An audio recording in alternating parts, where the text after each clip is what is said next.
like Sammy says it all the time. I don't give a fuck. Chilli didn't give a fuck. Yeah. He did not care. If he went to jail, he didn't give a fuck. Yeah. I don't want to go to jail. He didn't care.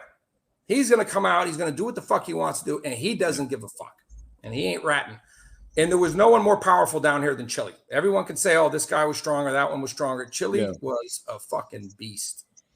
Well, I checked in with the Banana contact. And what I understand is he was like, you know, this loudmouth, gregarious guy. I think it was one of those guys that like either kind of super loved or like you super hated, and like he didn't care what you thought about him. He just didn't care.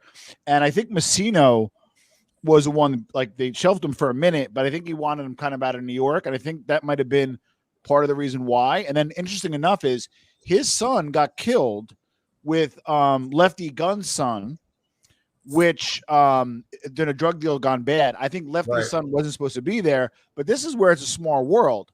Lefty Gunn's granddaughter is Ramona Rizzo from the Mob Wife. She's a personal friend of mine. Okay. She was engaged to Joe Scalfani, who got hit with Gus Faraci.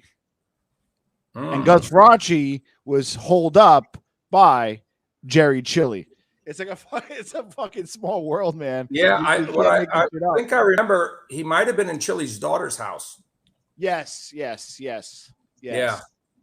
And so he was a whale. He's down there. He set up shop. But that's my question, though. So I always thought the Chillis were more into junk, into heroin. But was he a big coke dealer, Chilli? I wouldn't say that he was like the coke dealer, like us. Yeah. But he was the middle guy. Yeah. You know what I mean? Yeah. He didn't get his fucking hands dirty, but he was making a lot of money off it. Yeah. So you could say he was the coke dealer, but bring him a fucking bag of money and he's happy. But something about Chilli, you're right. He loudmouth sitting there at the fucking end of the bar with his fucking parrot, his bird. Yeah. But he didn't look like, he had on his little like a Tommy Bahamas shirt with fucking palm trees on it. His hat, his cigar, flip-flops and shorts. This is Chilli. Flip-flops and fucking shorts all the time. Unreal. Now, wake up in the morning, let's go rob somebody. That's fucking, let's go rob somebody. Did he set up a crew down there, or did he bring guys from New York? I don't know if I think he set him up. I don't think the only one that came down with him was Natty that I know of. Yeah. That came down with him. But as far as anyone else, here's some guys that are from New York that were down. Did they actually come with him? I don't know. And this thing with him getting shelved, listen, I heard that. For like a minute because of Messino. It must have been a real fast minute, because when you get shelved, you don't get sent to fucking Florida. If that's the case, send me to Florida and shelve me, because Chilli was robbing those motherfuckers left and right. He wasn't kicking up what he was supposed to, and there's nobody down here to watch him. He was a big earner. He was a big earner, though. I think that's what kept him alive. He was making, and what he was reporting wasn't a fraction of what he was making. Yeah. Now, go ahead. Sorry. Yeah, and he didn't live like the only fancy car. Well, I don't want to say that because his wife's still alive. He had a fancy car, but it wasn't even his. It's like he wasn't flashy, just wasn't.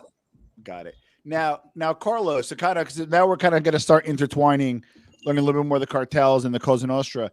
You being an independent, right? Doesn't that offer some exposure to possibly get shaken down by a Jerry Chilli, by maybe another wise guy, maybe by a Colombian, maybe by a Cuban? Because if you're independent, it's like they're going to try to shake you down.